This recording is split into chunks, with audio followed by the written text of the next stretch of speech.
সম্মানিত হাজিরিন, আমাদের যে মসজিদটা, এইটা কি শুধু একটা ঘর নাকি বাইতুল্লাহর অংশ? নিঃসন্দেহে এটা শুধু ঘর না, বরং আল্লাহ তাআলা পৃথিবী সৃষ্টি করার পরে, জমিন তৈরি করার পরে সর্বপ্রথম যেটা তৈরি করেছেন সেইটা হলো তার ঘর, খানায় কাবা, বাইতুল্লাহ। কথা বলেন ঠিক কিনা? পৃথিবীতে সমস্ত কিছু, বাড়ি গাড়ি যা কিছু আছে, সব কিছু সৃষ্টি করার প্রথমে আল্লাহ তাআলা মসজিদকে কেন সৃষ্টি করলেন? এর কারণ হলো, এর পিছনে নিশ্চয়ই কোন কারণ আছে। কারণ ছাড়া তো আল্লাহ তাআলা কোনো কিছু সৃষ্টি করেন না। কথা বলেন ঠিক কিনা? আল্লাহ তাআলা যে আমাদেরকে দুনিয়াতে পাঠিয়েছেন, এর পিছনে উদ্দেশ্য, লক্ষ্য আছে কি নাই?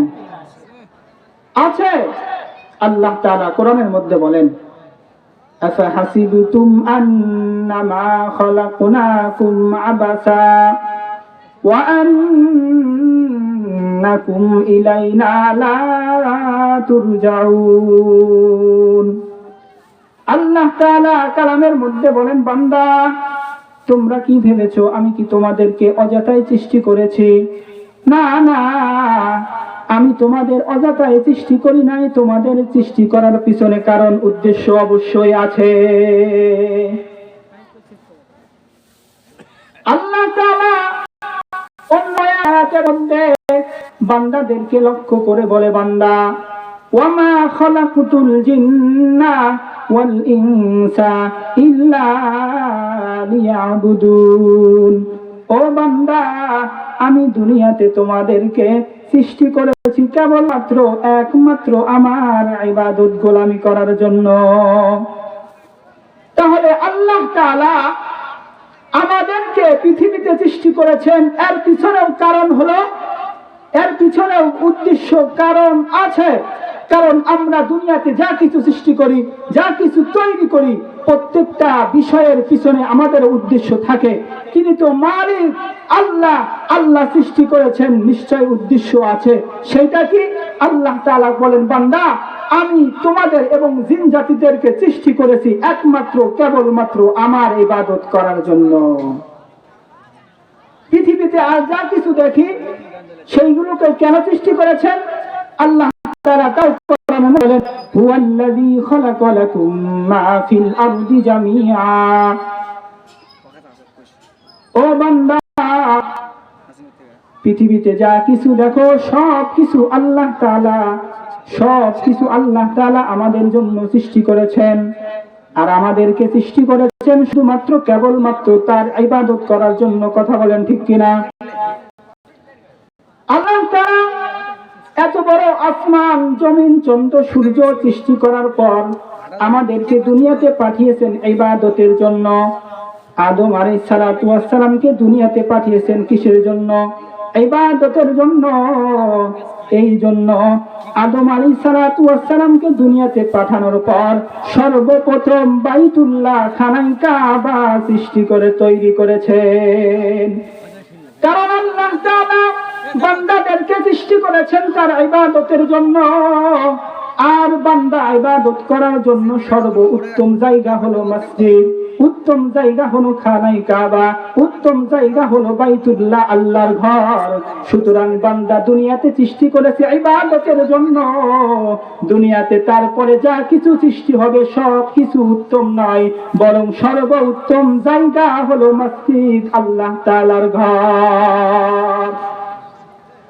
রাসূল আকরাম সাল্লাল্লাহু আলাইহি ওয়াসাল্লাম হাদিস শরীফের ভিতরে বলছেন, আহাব্বুল বিলাদি ইলাল্লাহি মাসাজিদুহা। আল্লাহ তাআলার কাছে সর্বোত্তম জায়গা হলো মসজিদ। দুনিয়ার ভিতরে আর কিছু যা কিছু দেখি না কেন, সবচাইতে শ্রেষ্ঠ জায়গা আল্লাহর কাছে কি? এই মসজিদ। সুতরাং আদম আলাইহিস সালাতু ওয়াস সালামকে দুনিয়াতে পাঠানোর পর সর্বতার মাধ্যমে আল্লাহ তাআলা মসজিদ তৈরি করেছেন। আল্লাহ তাআলা কোরআনের মধ্যে বলেন, ইন্না আউওয়ালা ইন্না আউওয়ালা বাইতিন উযিআ লিন-নাসি লাল্লাযী বিবাক্কাতা মুবারাকাও ওয়া হুদাল লিল আলামিন। আল্লাহ তাআলা বলেন, মক্কার মধ্যে আমি সর্বপ্রথম খানায় কাবা কি তৈরি করেছি। কেন তৈরি করেছি? কারণ দুনিয়ার ভিতরে যা কিছু আসবে, যারা দুনিয়ার ভিতরে আসবে, আল্লাহ তাআলা খানায় কাবা বাইতুল্লাহ কোনো একজন ব্যক্তির জন্য সৃষ্টি করে নাই, কোনো পরিবারের জন্য সৃষ্টি করে নাই, কোনো সমাজের জন্য সৃষ্টি করে নাই, বরং পৃথিবীর মধ্যে যারা যারা দুনিয়ার মধ্যে আসবে প্রত্যেকটা মানুষের জন্য আল্লাহ তাআলা খানায় কাবা সৃষ্টি করেছেন, খানায় কাবা তৈরি করেছেন। কারণ প্রত্যেকটা মানুষ সেই খানায় কাবাকে অনুকরণ করবে। জীবিত থাকলে সেই কাবা বাইতুল্লাহর দিকে ফিরে নামাজ পড়বে। বান্দা জীবিত থাকলে বাইতুল্লাহর দিকে ফিরে নামাজ পড়তে হবে।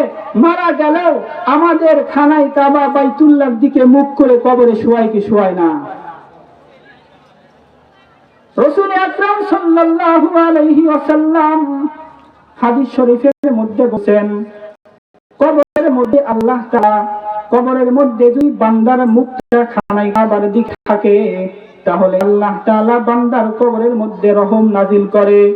হযরতে খাদিজা রাদিয়াল্লাহু তাআলা আনহা রাসূল আকরাম সাল্লাল্লাহু আলাইহি ওয়াসাল্লামকে ডাক দিয়ে বলে, ও আল্লাহর রাসূল, আমাকে যখন আপনি কবরের মধ্যে শায়িত করবেন তখন আপনার হাত দিয়ে বাইতুল্লাহর দিকে আমার মুখটা করে দিবেন। কারণ যদি আপনি আপনার হাত দিয়ে যদি আমার মুখখানা বাইতুল্লাহর দিকে করেন তাহলে ফেরেশতারা আমার মুখ অন্য দিকে করার সাহস পাবে না, আর অন্য দিকে না করলে আল্লাহ তাআলার রহম আমার কবরের মধ্যে প্রবেশ করবে। সুবহানাল্লাহ, সুবহানাল্লাহ। তাহলে জীবিত থাকলেও খানায় কাবাকে অনুসরণ করতে হবে। কাবার দিকে ফিরে নামাজ পড়ি কি পড়ি না, দুনিয়ার যে কোনো প্রান্তে হোক না কেন, সে আফ্রিকার জঙ্গলের মধ্যেও যদি আল্লাহর সিজদা করতে চায়, কাবার দিকে ফিরে সিজদা করতে হয় কি হয় না? বান্দা যখন কবরে শায়িত হবে তখনও তার মুখখানা বাইতুল্লাহর দিকে ফিরানো হয়। কারণ আল্লাহ তাআলা বাইতুল্লাহকে সৃষ্টি করেছেন পৃথিবীর সমস্ত মানুষ যেন বাইতুল্লাহকে ফলো করে। কথা বলেন ঠিক কিনা? সেই আল্লাহর ঘর আমাদের পাশে অবস্থিত, যার উপলক্ষে আজকে মাহফিল।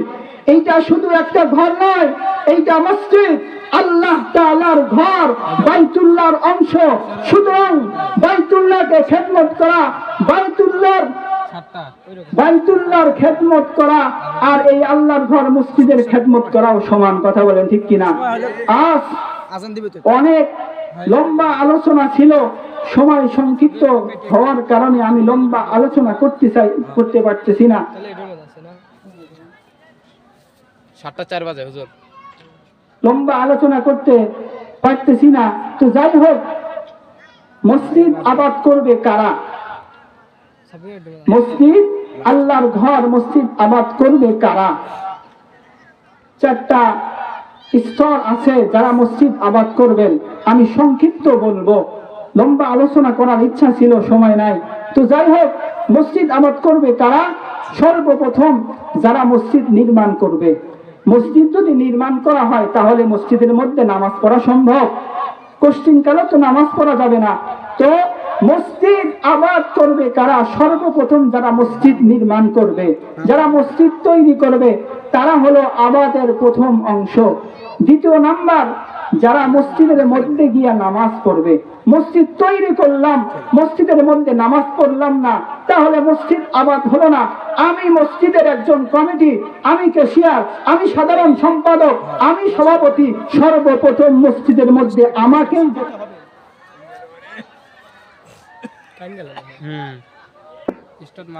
আমাকেই মসজিদের মধ্যে গিয়ে নামাজ পড়তে হবে, মুসল্লিদের খোঁজ খবর নিতে হবে। কথা বলেন ঠিক কিনা?